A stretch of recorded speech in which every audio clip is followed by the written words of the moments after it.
it's Alice, and today I'm gonna wrap up the books I read in August. Firstly, I read The Reading List by Sarah Nisha Adams, and this is contemporary fiction. It's set in London, and the story is basically all about how this reading list brings together this lonely widower and this bright but slightly anxious teenager. I read this from my Patreon book club, and it's a very book club type book, if that makes sense. I liked it and I enjoyed it, but I sadly didn't love it, and that was what most people in book club thought as well, it seemed, although there were a couple of people who absolutely loved this as well. There's always something charming about reading books about books, I think, and one of the things I really love about this story is how books and reading brings people together in here.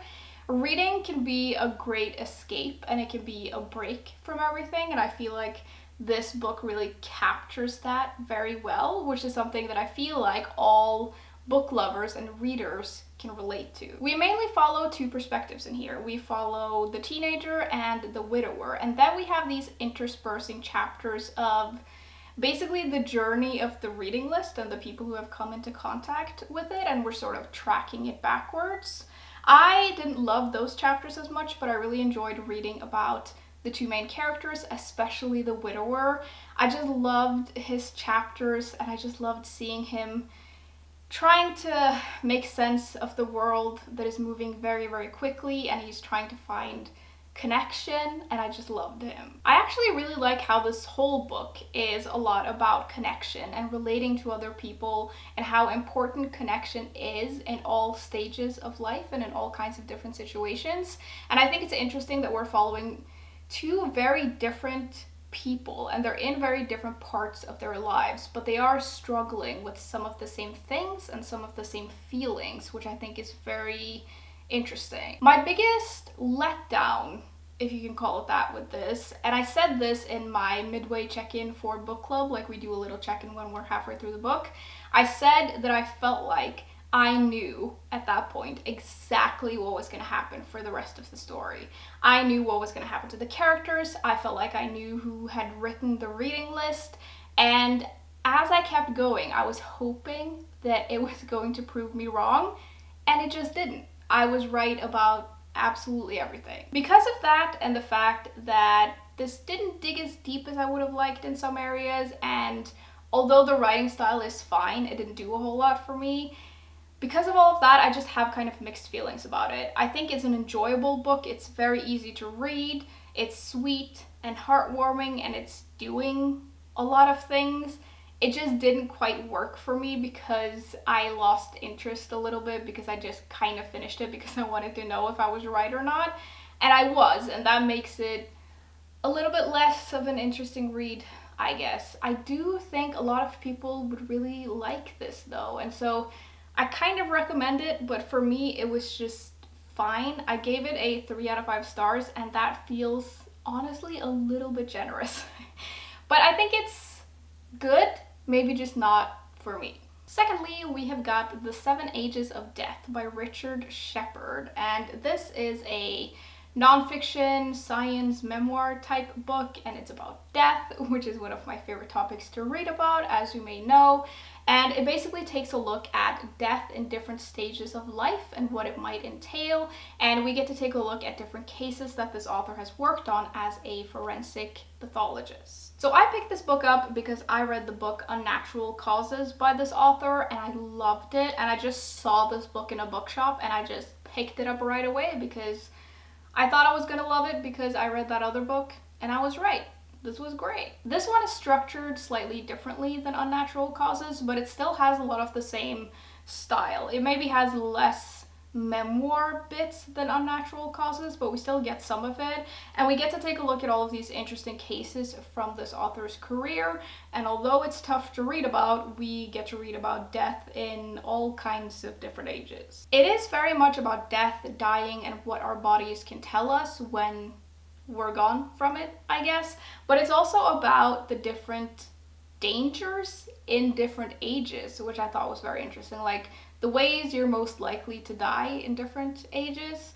Obviously, parts of this is quite tough to read. I especially thought the earlier chapters where we cover the earlier parts of life were really hard to read, but it is also kind of interesting. And one of the things I really like about this author, and a lot of authors that write about death and things like this, is that it's always very respectful. It's informative and honest, but it doesn't shy away from anything, but it's always like, it's just very respectful. I really like this style of book though, where it mixes science and memoir. I think that's really interesting. And for this especially, it gives us a very human perspective on everything, and it's not so clinical, and it makes it a little bit more emotional and human in a way, which I really like. And I really liked seeing the author's perspective on different ages of life, and I especially enjoyed towards the end where he's talking about sort of facing his own mortality and how he,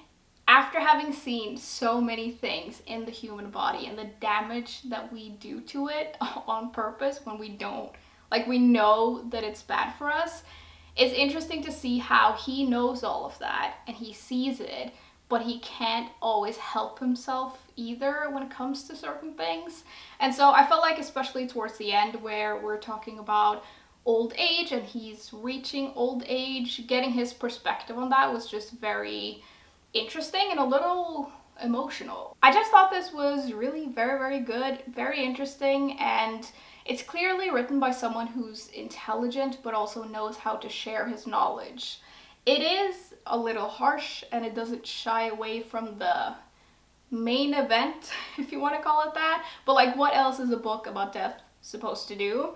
I really, really enjoyed it in some weird way. I enjoy reading about death. I don't know what to tell you. I thought this was very good and I gave it a 4 out of 5 stars. Second to last, I finished The Mitford Trial by Jessica Fellows, and this is historical fiction mystery, and it's the 4th book in the Mitford Murders series. And in here we follow the same lady's maid that we met in the first book, although her life has changed quite a lot since the first book. She's like moved away, she's gotten married, but her life keeps intersecting with the Mitfords, and in this one, they come together on this luxurious cruise where, of course, there is a mystery to solve. I've obviously enjoyed this series quite a lot, having made it all the way to the 4th book, and I think these are very easy to read, cozy mysteries that you can just sit down with and not use a whole lot of brain power on, which every once in a while is really nice. As always with these books, I really liked the setting and the atmosphere, and I think the time period is brought to life really well. I love books that are set in this time period.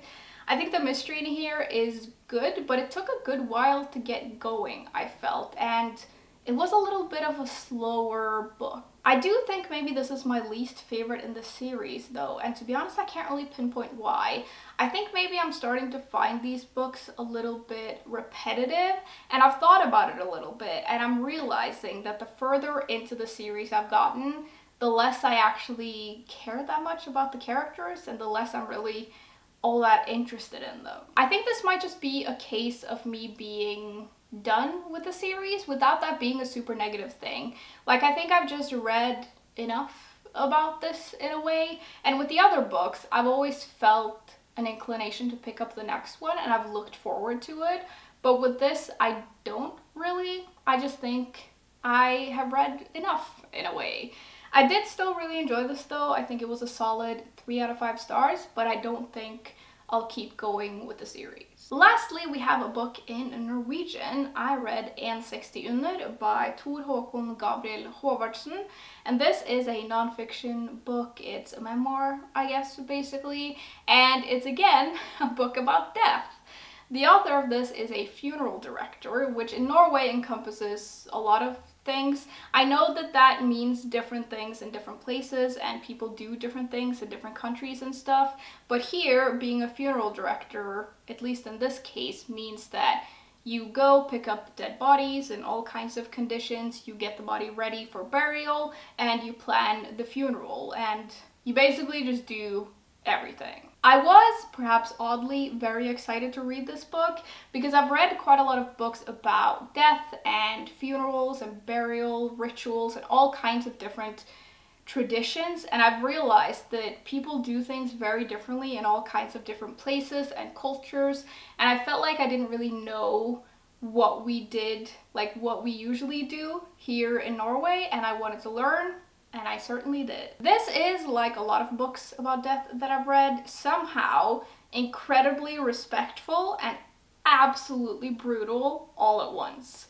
We get to read about all kinds of different things in here. We get to read about the author's experience of entering this field and why he felt like that was right for him, and all of the things that he learned and had to face in a way that was maybe a little bit surprising. And we get to read about everything that he does and a little bit about the culture in general. I'm always amazed at how things can be talked about. Like, there's so much talk about respect and dignity in here and the importance of that, and I just find it incredible that it can be such a caring book, but also so incredibly honest about the less great sides of death. Not that death is ever great, really, but, like, you know what I mean. The parts that are really bad.